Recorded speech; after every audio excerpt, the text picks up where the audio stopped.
Boulogne-sur-Mer. En l'an 633, un bateau vient s'échouer sur les sables du port. Il n'a ni voile, ni équipage.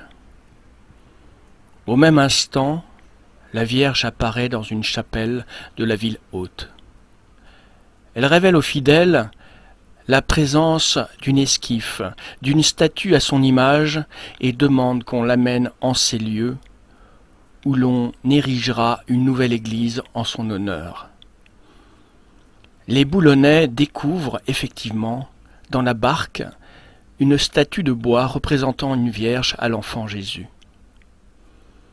Ainsi naquit un pèlerinage aussi important au Moyen-Âge que celui de Compostelle sur Boulogne-sur-Mer.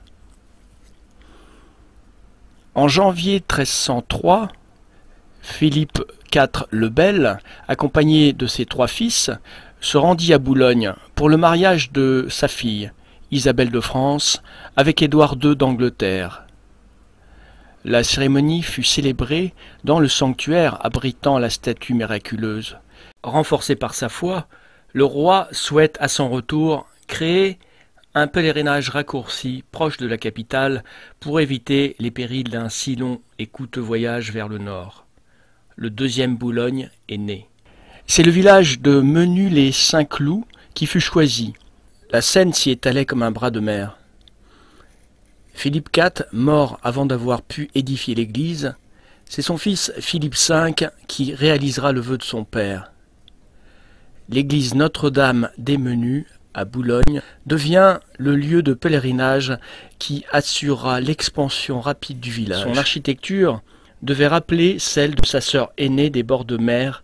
Celle-ci fut détruite à la Révolution, mais fut remplacée entre 1827 et 1866 par un édifice plus grand.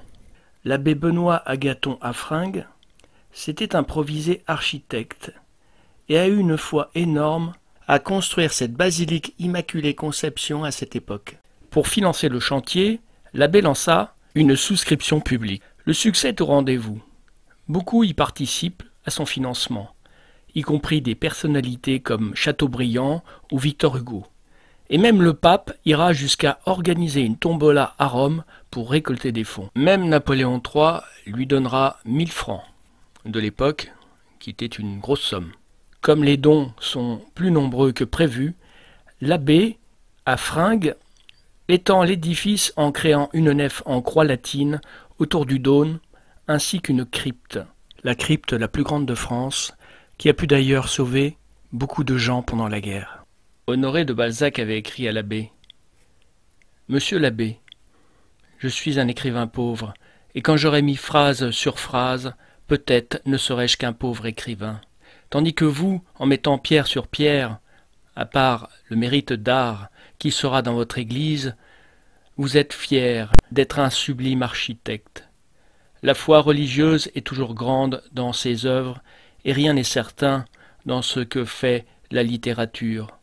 Mais il nous reste une chance à nous autres, gens de lettres, c'est de nous associer par la pensée à votre belle œuvre, inouïe, dans une époque comme la nôtre.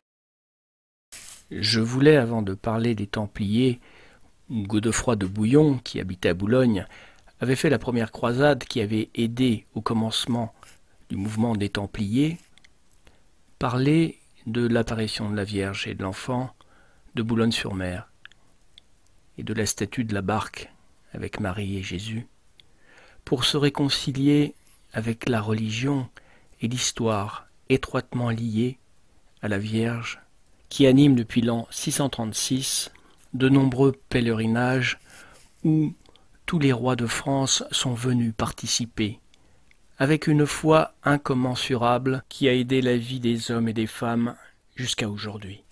Ce très gros contraste avec les rois d'avant la Révolution qui respectaient le sacré et qui fusionnaient avec la politique jusqu'à vouloir posséder cette statue près d'eux pour en être protégés. Je ne revendique pas forcément d'être chrétien ou catholique. Toute religion est bonne. Même si Jésus et Marie ont porté la France jusqu'à aujourd'hui, Nous avons le même Dieu, mais juste des noms différents dans chaque religion pour exprimer le même Dieu. Aujourd'hui, on essaye de détruire ce côté sacré, comme Notre-Dame qui a été brûlée, ou d'autres églises et cathédrales, des lieux catholiques sacrés touchés, détruits, brûlés, pour créer leur monde inhumain qu'ils veulent appeler le nouvel ordre mondial, dans cette ambiance de confinement, de ces démons pharmaceutiques et de ces 5G, entre autres, qui n'adhèrent pas trop au sacré. De cette république en manque de spiritualité dans la politique que même le pape François aujourd'hui a signé avec eux. Je suis horrifié de voir, en une première, à renoncer au titre de vicaire du Christ, qui fait que normalement un pape est un pape. Voilà où nous en sommes.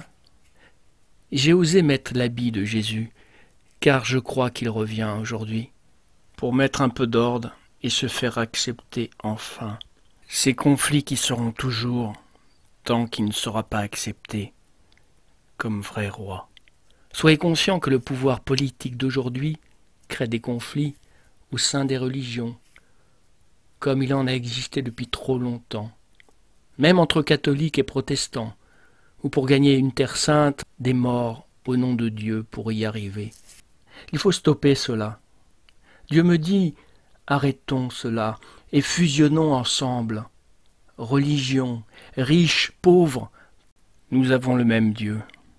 Respectons-nous et marchons main dans la main pour avancer dans notre vaisseau de la mère Terre, qui va être détruite et détruire l'être humain si nous n'arrêtons pas et si nous ne respectons pas la nature et Dieu qui nous a créés, et la mère Terre, Marie et son fils Jésus, qui forment la Trinité, qui représente la force divine et qui existe dans toutes les religions. Soyons conscients qu'il faut s'aimer les uns les autres, tout simplement.